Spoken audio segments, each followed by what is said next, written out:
Good morning everyone. Today we will discuss combustion and flame. First of all, combustion क्या होता है? तो it is just a simple process of burning. Burning का means जलना, लेकिन combustion थोड़ा सा different है. Combustion is a process of burning in presence of air or oxygen and it release heat and light energy. यानी इसको जलने के लिए हमें चाहिए होगा फ्यूल, ऑक्सीजन और साथ ही साथ हीट और लाइट एनर्जी। अब जब कभी भी आग लग जाती है तब हम उसको कंट्रोल कैसे करेंगे? हम देखते हैं बहुत सारे पब्लिक प्लेसेस में कभी कभी आग लग जाती है और वहाँ पर कुछ इस तरह के इंस्ट्रूमेंट्स लगे हुए रहते हैं, लेकिन हम उसको यूज़ कैसे करेंगे और उसकी वर्किंग क्या रहती है, पहले हम उसको डिस्कस करेंगे। हमारे सिलेबस में जो फायर एक्सटिंग्विशर है वो है सोडा एसिड फायर एक्सटिंग्विशर। इसकी सबसे पहले हम स्ट्रक्चर को डिस्कस करते हैं। ये मेटल का सिलेंडर रहता है, जैसा कि आप सब स्ट्रक्चर में देख सकते हैं। ये एक मेटल का सिलेंडर है।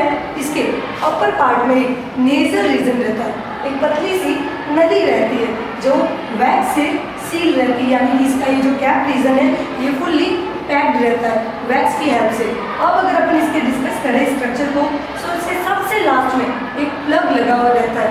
इस प्लग का जो बॉटम एरिया रहेगा वो एकदम स्ट्रेट रहता है, लेकिन इसका जो ऊपर वाला पार्ट है वो शार्प है, एकदम शार्प है। और जहाँ पर ये खत्म हो रहा है वहीं पर एक क्या है, ग्लास की ट्यूब है।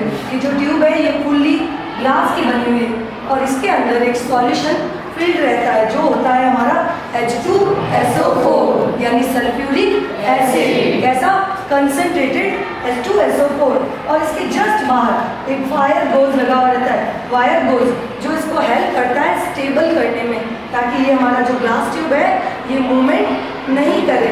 और इसके अंदर जितना भी सिलेंडर का एम्प्टी एरिया रहता है वहाँ पर एक और सॉल्यूशन होता है सोडियम बाइकार्बोनेट। ठीक है, ये बात हुई हमारी पूरी स्ट्रक्चर की।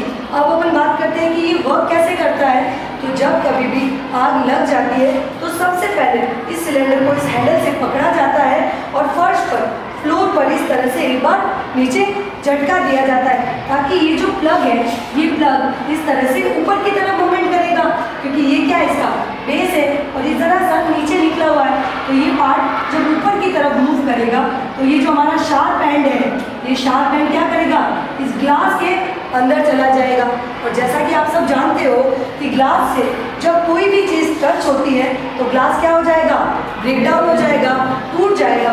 तो जैसे ही ये हमारा प्लग इस ग्लास ट्यूब के पास जाएगा तो ये टूट जाएगा और इसके अंदर का H2SO4 क्या हो जाएगा, बाहर निकल जाएगा और किसके साथ रिएक्ट करेगा, सोडियम बाइकार्बोनेट। अब जरा सी केमिस्ट्री देख लेते हैं। तो हमारा सोडियम बाइकार्बोनेट जो था उसके साथ किसने रिएक्शन की,